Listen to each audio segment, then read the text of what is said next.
पूरे प्रदेश के अंदर संकल्प यात्रा पर निकले राज्य के प्रथम मुख्यमंत्री, भारतीय जनता पार्टी के पूर्व राष्ट्रीय उपाध्यक्ष और वर्तमान में भारतीय जनता पार्टी के प्रदेश अध्यक्ष के रूप में साहेबगंज जिले के भोगनाडीह से, जो अपने महान क्रांतिकारी सिद्धो कान्हू चांद भैरव की जन्मस्थली है, उस स्थान से संकल्प यात्रा के आज दूसरे दिन हम सबके बीच में साहेबगंज में हैं और यहाँ से आज राजमहल विधानसभा के जनता और कार्यकर्ताओं के साथ सभा को संबोधन आपका मिलने वाला है और इसके बाद महागामा गोड्डा जिला में आपका दोपहर बाद वहाँ जनसभा आयोजित है। हम आग्रह करेंगे, अपने एक और परिचय है हमारे पार्टी के प्रदेश के महामंत्री आदरणीय श्री बालमुकुंद सहाय जी हम सबके बीच में हैं। हमारे राजमहल विधानसभा के संयोजक श्री बाबूधन मुर्मू जी, बाबूधन जी जिला परिषद के अध्यक्ष रहे हैं पाकुड़ जिला के, और हम सबके बीच में है। हम अपने आग्रह करेंगे अपने आदरणीय प्रदेश अध्यक्ष जी से कि आप सबके बीच में संबोधन दें।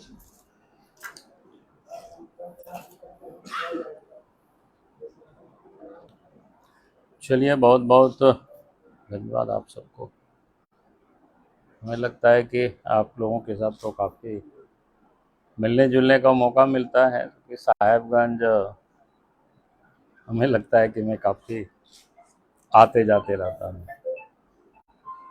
अभी आपको बताया कि विशेष प्रयोजन है कि और कल से संकल्प यात्रा प्रारंभ हुई है भोगनाडीह, जहाँ सिद्धो कान्हू का जन्म स्थल, और ये कार्यक्रम आज से 17 तारीख से लेकर के 10 अक्टूबर तक बना हुआ है और पूरे प्रदेश के सभी 81 विधानसभा क्षेत्रों में जाएंगे। कार्यकर्ता से भी और जनता से भी मिलना जुलना भी होगा और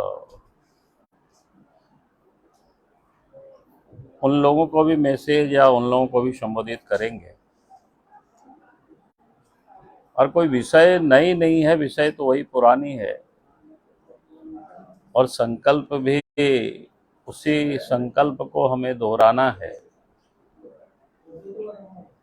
क्योंकि आज आपने देखा होगा कि 15 अगस्त को देश के प्रधानमंत्री ने भी एक संकल्प देशवासियों के सामने रखा कि भ्रष्टाचार मुक्त भारत और भ्रष्टाचार से हमें लड़ाई लड़ना। जब तक ये भ्रष्टाचार समाप्त नहीं होगा तब तक ये विकास हो नहीं सकता है। देश के प्रधानमंत्री ने लाल किला के प्राचीर से देश की जनता को संबोधित किया है। अगर हम झारखंड प्रदेश में आए तो हर स्तर पर भ्रष्टाचार है। अब वो भ्रष्टाचार सरकारी दफ्तर चाहे आम लोगों का जहाँ जुड़ाव है, वो ब्लॉक हो, अंचल हो, थाना हो, जिला हो, यानी सभी जगहों पर बिना पैसा से कोई काम होता नहीं। और झारखंड में तो कहेंगे कि सरकार के संरक्षण में सारे भ्रष्टाचार हो रहे हैं, यानी सरकार ही उसमें लिप्त है।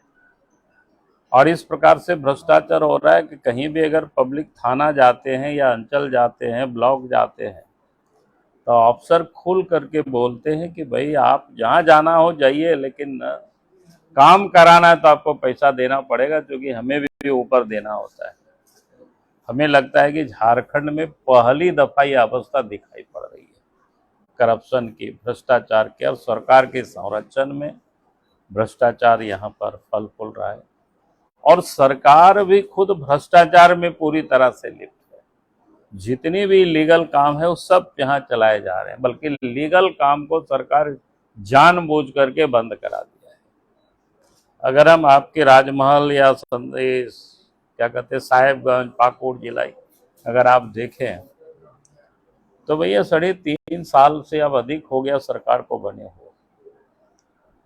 जो कुछ लीगल खदानें थी उन्होंने भी उसको भी उन्होंने बंद करवा दिया, क्योंकि अधिकांश तो इन्होंने इलीगल चलवा रहे थे। और इलीगल चलाने के पीछे का कारण बिल्कुल साफ है, क्योंकि लीगल चलता है तो फिर पैसा सरकार के खजाना में जाता है, और इलीगल चलता है तो पैसा हेमंत सोरेन की तिजोरी में जाता है। तो ये अपना तिजोरी को भरने में लगे हुए, जिस कारण से कोई लीगल काम नहीं हो रहा है, आम लोग बिल्कुल परेशान है। तो ये करप्शन की ये स्थिति है। और झारखंड में चाहे बालू हो, चाहे पत्थर हो, चाहे कोयला हो, चाहे आयरन ओर हो, कुछ भी नहीं छोड़ा गया, ना छोड़ा जा रहा है। इसकी लूट मची हुई है, आम जनता बिल्कुल त्रस्त है। तो ऐसी हालत में हमें प्रदेश की जनता को संकल्प लेना ही होगा कि भाई इस राज्य से इस सरकार को उखाड़ फेंकना। दूसरा जो उन्होंने संकल्प के बारे में कहा था कि आप सबने सुना ही है कि उन्होंने कहा कि जो परिवारवाद है ये भी देश को बर्बाद कर रहा है, और परिवार के कारण लोकतंत्र भी कमजोर हो रहा है, और कुल मिलाकर के सामाजिक न्याय भी नहीं हो पा रहा है। आज हेमंत सोरेन भी देखें कि अपने परिवार, पहले शिबू सोरेन, हेमंत सोरेन, दुर्गा सोरेन थे, आप वो तो नहीं रहे, सीता सोरेन, बसंत सोरेन, आप देखेंगे कि कोई पदाधिकारी, उनकी माँ भी है, आने वाले पीढ़ी भी लोगों को पता है कौन होंगे। तो ये जो परिवार है, एक तो परिवार के लिए राजनीति करते हैं और दूसरे पैसे के लिए राजनीति करते हैं। तो ये जो जब तक परिवार की जो डायनेस्टिक है ये समाप्त नहीं होगी देश से भी और प्रदेशों से भी, तो सही मायनों में ये जो डेमोक्रेसी है, लोकतंत्र है, वो मजबूत नहीं हो सकता है। ये लोगों ने बिल्कुल जकड़ करके अपने पास रखे हुए हैं, तो इससे भी मुक्त करना बहुत जरूरी है। तो एक तो ये भी संकल्प है, और तीसरा जो विषय उन्होंने कहा था कि भाई तुष्टीकरण की राजनीति, झारखंड में इससे बड़ा और जीता जागता उदाहरण कोई दूसरा हो नहीं सकता है। पिछले दिनों आप सब लोगों ने देखा होगा, जैसे विधानसभा में हम सब लोगों ने काफी हल्ला मचाया, उन्हें विधानसभा में एक नमज के लिए अलग से कक्ष को आवंटित करना। झारखंड के कई ऐसे गांव है जहां पर माइनॉरिटी, खास करके मुस्लिम माइनॉरिटी अधिक है, तो विद्यालय में भी उर्दू विद्यालय लिख डालना, और फिर प्रार्थना में भी कई जो हाथ जोड़ के लोग प्रणाम करते हैं उससे भी बच्चों को वंचित करना। इस प्रकार की जो घटनाएं आए दिन अखबारों में छपा, लेकिन उस पर सरकार ने कोई कार्रवाई नहीं की। तो ये आप समझ सकते हो कि भाई तुष्टीकरण की किस हद तक कैसे हो रही है, और इस प्रकार की मनोवृत्ति रखने वाले लोगों को अगर सरकार प्रोत्साहित करेगी तो देश को या प्रदेश को उससे बहुत बड़ा नुकसान या हो रहा है। तो इन चीजों से राज्य को मुक्त करना है,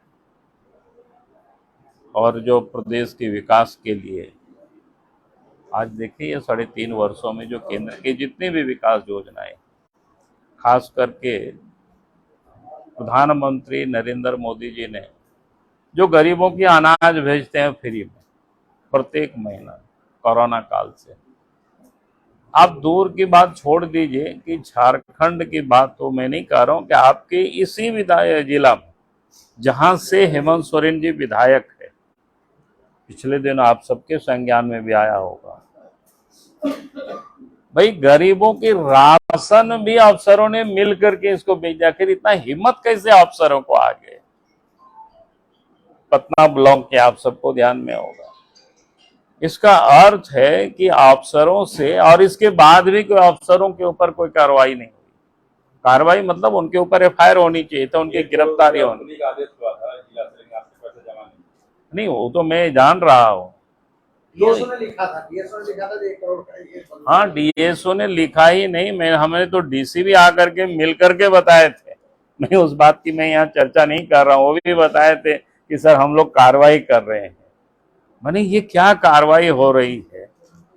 अगर उनके विधानसभा जहां से मुख्यमंत्री हैं, उनके विधानसभा क्षेत्र में भी गरीबों का राशन अगर गरीबों के घरों तक नहीं पहुंच रही है, उनको दिला नहीं पा रहे हैं, तो पूरे प्रदेश की क्या हालत होगी, क्या स्थिति होगी, आप समझ सकते हो आसानी से।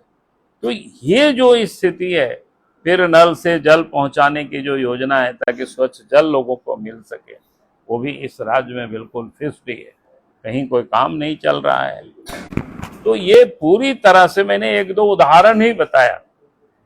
तो झारखंड सरकार को, हेमंत सोरेन की सरकार को उसकी कोई चिंता नहीं है गरीबों की या योजना की जनता तक पहुंचे, सिर्फ और सिर्फ वो उगाही में लगे हुए हैं, लूटने में लगे हुए हैं, चाहे खान खनीज हो, चाहे वो जमीन हो, ये किसी से छुपा। और मैं तो कहता हूं कि वे राज्य के मुख्यमंत्री ही जब खुद इलीगल करता हो, मैंने तो कई जगह कल भी दोनों सभा में मैंने लोगों से कहा कि भाई इन व्यक्ति ने, और आज की नहीं 2001 से इन्होंने फ्रॉडिज्म कर रहा है।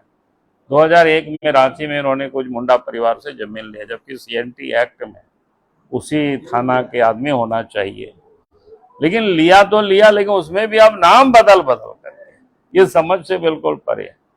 अब हेमंत सोरेन हेमंत कुमार सोरेन बनते हैं, पिता शिबू सोरेन तो शिव सोरेन बनते हैं, भाई दुर्गा सोरेन अब तो नहीं रहे, दुर्गा प्रसाद सोरेन के नाम से जमीन लेते हैं, पिता फिर शिव सोरेन है, बसंत सोरेन बसंत कुमार सोरेन बनते हैं, पिता शिव सोरेन। तो कहने का अर्थ है, ये तो एक छोटा सा मैंने नमूना बताया, इस प्रकार की उन्होंने कितनी जमीनें ली है पूरे झारखंड प्रदेश में। अगर जांच होगी तो ये सारे कुछ खुल जाएगा, लेकिन जांच से डर रहे, उपस्थित नहीं हो रहे। अब आदिवासी का रोना रो रहे हैं। भाई अगर उन्होंने कोई गड़बड़ ही नहीं किया तो फिर उनको हाजिर होना चाहिए, बताना चाहिए मेरे पास क्या है संपत्ति और कितना उन्होंने प्रॉपर्टी अर्जित की है। आने वाला समय आप देखेंगे, बहुत सारे चीजें आएगी। और मैं तो कहता हूं कि आप मुख्यमंत्री में अगर थोड़ी सी भी नैतिकता बची तो रिजाइन करना चाहिए, और नहीं तो फिर मुख्यमंत्री को आप उनकी गिरफ्तारी होनी चाहिए, क्योंकि जिस ढंग से उन्होंने जो पाप किया है। और आश्चर्य तो ये होता है कि आदिवासी के नाम पर राजनीति करते हैं, और आदिवासियों को इन्होंने खूब लूटा है। ये जो जितना जमीन हमने तो देखा है, लगभग 100 से अधिक डीड हमारे पास लोगों ने ला करके दिया हुआ है, और उसमें से मैंने देखा कि 90% तो ट्राइबल का ही जमीन है, बाकी लोगों का तो 10% मुश्किल से होगा। ये भी बड़ा आश्चर्य है विषय। तो इसलिए मैंने कहा कि आज जो व्यक्ति राज्य के मुख्यमंत्री है, आदिवासी के नाम पर राजनीति करते हैं और आदिवासियों को ही इन्होंने लूटा है, तो ऐसे व्यक्ति को अब सत्ता में बने रहने का कोई मतलब नहीं है, कोई औचित नहीं है। बहुत बहुत धन्यवाद। सर, आपने कहा कि भ्रष्टाचार में मौजूदा सरकार की संलिप्तता है, तो सारी जांच एजेंसियां केंद्र सरकार के हाथ में है, तो जांच कराकर कार्रवाई क्यों नहीं कर रही है? तो सरकार तो जांच हो रही है ना, जांच हो रही है। ईडी ने उनको, सरकार अपने कार्यकाल, अरे मैंने क्या करा, जांच हो रही है, ईडी ने उनको नोटिस किया है, तो रोना रो रहा है। तो बाकी आप जो कह रहे हैं वो भी होगी। अगर कोई भी क्राइम करेगा, बहुत दिनों तक उसको किसी को नहीं छोड़ा गया है, चाहे कितनों भी बड़ा बड़ा हस्ती रहा है। अतीत को भी आप देख लीजिए, बिहार देख लीजिए, दक्षिण के राज्य भी देख लीजिए। नरसिंह राव जब प्रधानमंत्री तो उस समय भी जितने लोग घोटाला और घपले में थे, तो अंततोगत्वा जाना पड़ा। तो उसकी एक प्रोसीड्यूर होता है, एक प्रक्रिया होती है। तो ईमानदारी से जाए तो ठीक है, नहीं तो फिर पुलिस तो रस्सा पकड़ करके फिर अंदर करते ही है। एक कड़वा सवाल है, पूरे प्रदेश में इस बात की चर्चा है कि ईडी की कार्रवाई होती है, उससे पूर्व बाबूलाल मरांडी जी को जानकारी हो जाती है, कहाँ तक सच? नहीं, जानकारी क्या हो जाती है, हम लोग तो रोज मांग कर रहे हैं भाई, अब उसको लोग उससे कोरिलेट करते हैं। अब जो गड़बड़ी है उस गड़बड़ी को हम लोग उजागर करते हैं। हमारा काम क्या है? यही नहीं काम है जी। अगर कहीं कोई यहाँ घटना घटे, अगर हम नहीं बोले, विधायक जी आवाज नहीं उठाए, तो आप लोग बोलेंगे कि विधायक जी क्यों चुप है। तो हम लोगों का तो यही काम है। और इसके बाद फिर सरकार आती है, पुलिस जाती है, फिर कार्रवाई करती है। ये तो नॉर्मल नियम है। अपोजिशन का काम क्या है? सत्ता में होते तो बोलते नहीं, तो काम करके दिखा देते हैं। पिछले 2 साल से साहेबगंज में उद्योग धंधे के नाम पे सभी चीज चौपट हो गई। रोजगार की कोई आस नजर नहीं है। केंद्र सरकार ने साहेबगंज को बंदरगाह के रूप में एक सौगात दी, लेकिन आज तक वो फंक्शनल नहीं हो पाए हैं और साहेबगंज के लोगों को एक भी रोजगार नहीं मिला। क्या लगता है कि ये किस कारणों से नहीं हो पाया और कब तक हो पाएगा? अब देखिए, उसमें कोई डिटेल तो हमने जानकारी नहीं है, लेकिन हमें लगता है कि जल्दी ही होगी। कुछ चीज़ें तकनीकी होती है, क्योंकि बंदरगाह यहीं से ही जुड़ा हुआ नहीं रहता है, औरों जगह से जुड़ा हुआ रहता है, यानी जहाँ से आएगी जाएगी, तो ये सारे के नाम पर बनाया यह योजना। हाँ, बनाया गया है। तो देखिए, आज बनाया गया है तो कल नहीं, फ्लॉप नहीं है। आज बनाया गया तो कल उपयोग में आएगा ना भाई। पहले नहीं था तो अब बनाया गया है। हाँ, प्रथम फेज का काम पूरा हुआ। हाँ, वही मैंने सेकंड फेज में लॉजिस्टिक पार्क डेवलप करना था, जिसका की प्रक्रिया जमीन भू अर्जन का बता रहे हैं आप। लंबित है। नहीं, इसको तो उद्घाटन प्रधानमंत्री स्वयं उद्घाटन कर दिए हैं, लोगों के सपोर्ट। हाँ, तो कुछ चीज और बचा हुआ है, वो पूरा हो जाएगी तो फिर आपको जो लॉजिस्टिक पार्क जिसके बारे में बता रहे हैं, अब थोड़ा सा समय तो लगेगा। कार्रवाई के नाम पर साहेबगंज में केवल उद्योगों को बंद ही किया गया है, चालू कुछ नहीं हुआ। तो नहीं, बंद हुआ उसके लिए सरकार जिम्मेवार है। मैंने तो पहले ही कहा अपनी बातों में, क्योंकि सरकार यहाँ लीगल काम ही नहीं कराना चाहती है, और लीगल भी है तो उसको भी वो बंद इसलिए करा रही है ताकि वो जनता के बीच में बतावे कि भाई ईडी के कारण बंद हुआ। भाई लीगल में कौन बंद करता है?